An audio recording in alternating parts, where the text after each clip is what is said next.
ko ipapakita yung video na yan, no? Don't forget guys, i-like, i-share itong video na ito para makatulong na aabot sa ating mamamayang Pilipino. At mag-subscribe na rin ha sa mga bago pa lang dito para updated kayo lagi, okay? Libre lang mag-subscribe, kaya subscribe na kayo. So ito yung balita, panoorin ninyo. Narito ang Balitang Pinoy TV.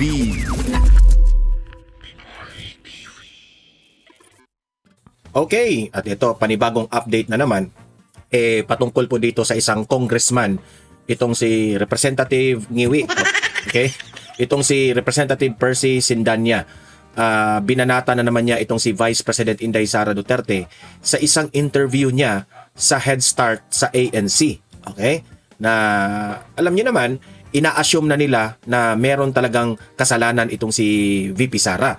At kahit wala silang ebidensya, wala silang mga factual evidence, pero kitang-kita mo dito ang kabayasan nitong mga congressman na ito, na sila po ang trabaho nila dyan sa Kamara ay para alamin ang katotohanan patungkol sa aligasyon, akusasyon laban kay VP Sara. Pero kung sumagot siya dito sa mga tanong ng mga reporters, parang ina-assume na nila na nagnakaw talaga si VP Sara.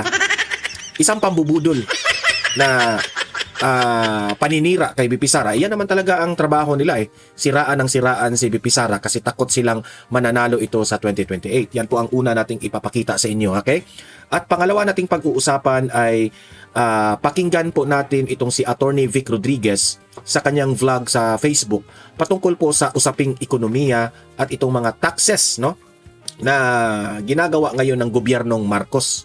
Sapat pa ba ang mga ginagawa ng administrasyong Marcos? Tama pa ba? Itong pag-handle nila dito sa dinadaanang crisis ng Pilipinas, tama pa ba ang pamamalakad ni Bongbong Marcos? Kasi bali-balita natin, no? May narinig kayong balita? Stage 4 na raw. Gaano kaya yan katotoo, no? Kasi nagtatanong lang tayo kasi that is yung napapansin natin sa social media that is circulating right now. Hindi ko alam kung totoo yan, pero I don't wanna anong tawag doon? Conclude, no? Kasi sabi nila stage 4 na raw. Stage 4 na raw ng colon cancer, stage 4 na raw. Gaano ba yan katotoo? Sana naman wag tayo mag fake news pero kung totoo man yan, ipagdasal na lang natin. Ipagdasal na lang natin. Okay. Like and share this video para kakalat ito at subscribe na kayo sa mga hindi pa nakasubscribe, okay? Eto, unahin natin ito para banatan rin natin itong ngiwi na ito, okay? For more on the VP's impeachment and the energy emergency in the Philippines, we're now joined by Akbayan Party List Representative Percy Sandanya. Good morning, Representative Sandanya. Welcome back to the program. Good morning, Victoria. Thank you for having me again. All right. So, Congressman, the next hearing of the House Committee on Justice will be on April 14. Can you walk us through what will happen on that day? April Nakakarma tayo ulit. Yan ang problema mo doon, Mar. Kasi binabanatan mo yung ngiwi. Ayan, tuloy na karma katalog. Kumakain kasi ako ng Kumakain kasi ako ng saging, no, para malakas yung potassium natin. Ito patuloy. Nawala tuloy ako. Well, on April 14, it will be... Yan. April 14, okay? Sa mga hindi pa alam, no? April 14 po magre-resume ang hearing nila sa impeachment complaint laban kay VP Sara doon sa kay Committee on Justice, Jinky Luistro. The first hearing after the preliminary hearing wherein we have approved the issuance of subpoena for the relevant documents and pieces of evidence that will be used during the hearings wherein we will further establish both pattern of behavior and acts committed by the Vice President. So, come February 14, ito na yung panahon. Ang tinatawag na marami na exciting part kasi dito na talaga magkakalabasan ng mga ebidensya para patunayan yung pang-abuso sa kapangyarihan ni Vice President Sara Duterte. And some of the documents subpoenaed by the committee... So, yan ang problema kay Sindanya. Okay? Yan ang problema. Anong tawag dyan? Ina-assume na nila na yan po ang exciting part. Kayo lang nang na-excite. Actually, ang taong bayan galit na galit sa inyo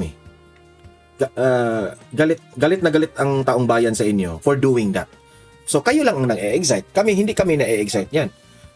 Para bang ang sa amin, alam naman namin walang kasalanan si VP Sara at gawa-gawa lamang po ang inyong mga imbento dyan.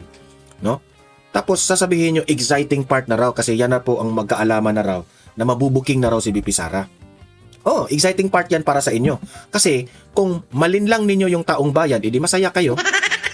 Pero wag kayo ha, kasi matalino na ang taong bayan ngayon. Oh, matalino na ang taong bayan ngayon. Hindi na po bobo ang taong bayan ngayon. Kahit anong paninira nyo sa Vice President, hindi na maniniwala ang tao. Kasi noong umupo si VP Sara bilang Vice President, binanatan nyo na ng binanatan. Na wala pa ngang nagawa yung Vice Presidente, binanatan nyo na. Eh sino pang maniniwala sa inyo, di ba? Pero tayo dito sa Donmar TV, paulit-ulit nilang interviewin itong mga kagaya nitong mga taong ito. Yan sila De Lima, Ontiveros, sino pa si Chel Jokno, yung mga kaaway ni VP Sara ng mga congressman dyan sa Kamara, paulit-ulit nila yan ang interviewin para magmukhang totoo talaga na may kasalanan si VP Sara. Okay, kasi ika nga sabi nila, kapag paulit-ulit yung yung statement na ito nagnakaw siya, nagnakaw, kapag paulit-ulit magmukhang totoo. So tayo naman dito sa Donmar TV, kapag binabanatan si VP Sara na nagnakaw raw ng pera, paulit-ulit rin nating sabihin dito sa yung mga supporters ni VP Sara na hindi yan totoo. Fake news yan. Okay, akusasyon pa lang yan, aligasyon pa lang yan. Hindi nyo napapatunayan na talaga ay ginawa nila yan. Ulit-ulitin namin mga vloggers yan. Saka kami kakampi sa inyo kapag may napatunayan kayong halatang ebidensya na ginawa talaga ng Vice Presidente. Di ba? Congressman, are the statements of assets, liabilities, and net worth or SALNs of the Vice President during her tenure as Mayor and Vice Mayor of Davao City. Attorney Michael Poa, her legal counsel, said that he thinks these are irrelevant because the offense must be impeachable offenses and the official must be impeachable officials. And being Vice Mayor and Mayor, these are not impeachable officials. So what's your take on this?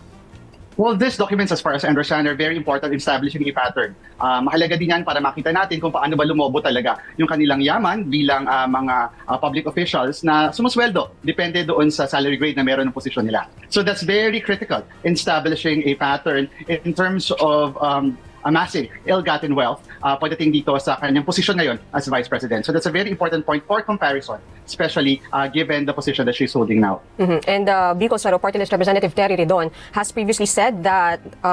naniniwala rin kayo kay Terry Ridon. Yan si Terry Ridon. Let me give you a simple background. Galit yan sa mga Duterte si Terry Ridon. Kasi nung panahon ni former President Duterte, nung si Duterte pa yung presidente, sinibak yan si Ridon.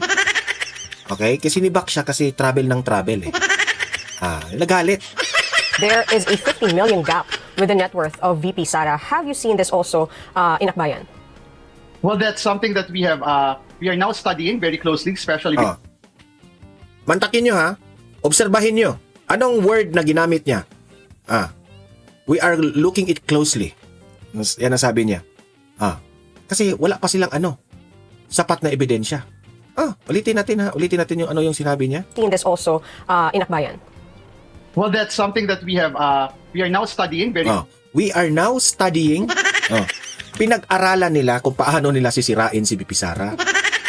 Wala ba? Kung ikaw, if you are sure sa inyong accusation kay VP Sara, sasabihin mo, this is the time na ipapakita na namin ang ebidensya na talagang nagnakaw siya. Ganon sana. Pero anong sinabi niya? We are still studying. Pinag-aralan pa nila kasi hindi sila sure. Yan ang hirap sa inyo. Lumabas rin sa bibig mo. Sindanya, di ba? Lumabas rin sa bibig mo ang inyong mga kasinungalingan. Ano pa? Closely, especially because come April 14, we will raise the necessary questions to clarify and really establish this pattern that I've mentioned earlier. At mahalaga kasi talaga na pag-aralan, at hindi lang pag-aralan, kundi makita ng taong bayan itong mga ebidensya ito. Kaya nga, Victoria, talagang na-alarma tayo doon sa ginagawa ngayon ng kampo ni Vice President Sara Duterte in their attempts to delay the process, to derail. Si VP Sara pa ngayon ang nag-delay sa process? Hindi po. Ano yan ha? Mali itong sinabi nitong ngiwi na ito. Si VP Sara raw ang nag-delay sa process ng impeachment proceedings. Mali yan. Fake news yan. Ipapaliwanag ko sa inyo. Pumayag na ang kampo ni VP Sara na ipagpatuloy yan. Kasi sumagot na sila through letter. Nasa kamara na kung magbotohan na sila o hindi. Di ba? If you think guilty na si BP Sara sa tingin ninyo kasi hindi sumipot si BP Sara, kasi ang sinagot lang doon ni BP Sara kung ano yung mga akusasyon, aligasyon laban kay BP Sara, hindi nila kinaya. Kasi hindi sumipot si BP Sara. Gusto nila ng grandstanding because VP Sara right now is very popular. And they want VP Sara to go there in the camera para banatan o gawa ng fishing expedition kasi wala silang mahanap na kasalanan eh. Ngayon, sasabihin nila na si BP Sara ang nag-delay. Anong nag-delay? Sabi na nga ni BP Sara, i-proceed nyo na yan. Kasi yung mini trial ninyo mga putang ina kayo, pwede naman niya magbutuhan na kayo directly para in order for the impeachment complaint na uusad na yan, dalhin na yan sa Supreme Court, tapos doon na yan dalhin sa Senado. Para doon na. Gusto nyo naman, di ba gusto nyo na mabilis ang pag-impeach ni BP Sara? Bakit hindi nyo dalhin sa Senado na kaagad? Bakit ang dami nyong drama nyo pa dyan sa kamera? Di ba? Yan ang problema sa inyo eh. The process that has been demanded by the people for a long time. This impeachment process, more than anything, is something that we owe the Filipino nation. Utang ng VP. Utang raw ng nila sa taong bayan na dapat imbestigahin sa BP Sara. Anong utang? Hindi po kami ang may gusto. Hindi po kaming taong bayan ang may gusto dyan sa impeachment complaint ni BP Sara. Kung tutuusin pa nga, galit kami dyan eh. Sa mga ginagawa ninyo. Nagsasayang kayo ng pera, gumagasta kayo ng pera ng taong bayan para dyan sa impeachment complaint na yan. Binoto yan ng taong bayan. That's the mandate of the Filipino people. Tapos gaganyanin ninyo. Galit kami dyan sa ginagawa ninyo. Kayo lang ang natutuwa for your political interest. Yan ang katotohanan dyan. Taong bayan, ang katotohanan at utang natin sa Kongreso at sa Senado yung paglalabas ng katotohanan. Yung mukha mo. Ng ito. So what can you say about the move or the statement of Attorney Poa dismissing the SALNs of Vice President when she was Mayor and Vice Mayor of Davao City? Well, this has been a constant strategy of our legal team, that's to dismiss the allegations against her. In fact, in the process of dismissing, they are refusing to answer really the issues at hand. Anong refusing to answer? Hindi, tanga ka ba? Iba yung refusing to answer. Iba yung refusing to answer sa nagpadala ng answer doon sa sulat na Kasi po, doon sa, lilinawin ko sa konstitusyon po natin, hindi po required na pumunta ang isang impeachable officer kagaya ni BP Sara. Hindi po siya required. Anong pinagsasabi nitong ngiwi na ito? Di ba? Hindi po required eh. Grabe talaga itong ngiwi na ito. Kaya hindi kayo sinusuportahan ng taong bayan sa mga ginagawa ninyo eh. So kita-kita natin on brand itong ginagawa nila na pag-dismiss, itong ginagawa nila na pag-dismiss. Sakit yung bangs ko sa iyo. Wala na nga tayong bangs. Alam niyo sa totoo lang, gusto na nga ni BP Sara at ang defense team nila na i-proceed na yan. Tapos sila BP Sara pa ang yung mga delaying tactics na ginagawa ninyo for grandstanding. Ang vice presidente pa ang pinagbibintangan ninyo mga takbo palayo doon sa mechanisms of accountability. Tandaan natin, matagal na itong mga isyong ito, taon na ang binili. Matagal na yung issue na yan. Hindi umuusad kasi wala nang naniniwala sa inyo. Pero hanggang ngayon, hindi pa rin humaharap ang vice presidente. Last Friday or last week, a group of lawyers led by Attorney Israelito Torion sought from the Supreme Court a temporary restraining order against the impeachment proceedings, saying the proceedings are constitutionally and procedurally defective. Actually, galit na galit sila eh. Iritang-irita sila sa hindi sinipot ni BP Sara eh. Imber na sila. Deserve. Okay. Can we get your statement regarding this? Hindi naman tayo na-surprise sa ginawang ito ng mga lawyers na alive with the Vice President. At alam naman ng lahat na kapag corrupt, ayaw talaga humarap. And obviously, corrupt raw si BP Sara. Ang tanong ko sa inyo, Sindanya, kung ginagawa nyo yan kay BP Sara, for accountability, bakit hindi nyo kaya yung ibang mga nagnakaw rin dyan? Na yung mga... Ikaw, Sindanya, araw-araw ka mang nandyan sa House of Representatives. Araw-araw mong kaharap yung mga buwaya dyan. Bakit hindi nyo kaya ring investigahan sila? Hindi nyo kaya, no? Kasi selective kayo. Nakaprogram na sa inyong grupo, sa inyong mga isipan, na si BP Sara lamang po ang ating investigahan.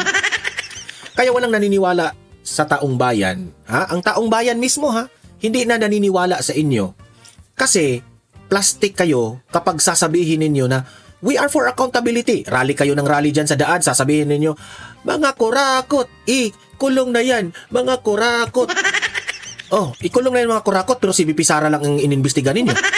Bakit hindi nyo imbestigahan si Sandro Marcos, si Martin Romualdez, si Liza Marcos, si BBM? Bakit hindi nyo yan ginagawa? Bakit wala kayong effort? Meron kayo sigurong pagbibintang pero wala kayong effort. Alam nyo ba kung bakit? Kasi si BP Sara lang ang galit sila. Selective kayo. Ito na nga mga kabalita. Ano na ang masasabi nyo patungkol sa balitang ito? Please comment down below mga kabalita. Pag-usapan natin yan sa comment section. At kung di ka pa nakasubscribe sa ating channel, baka naman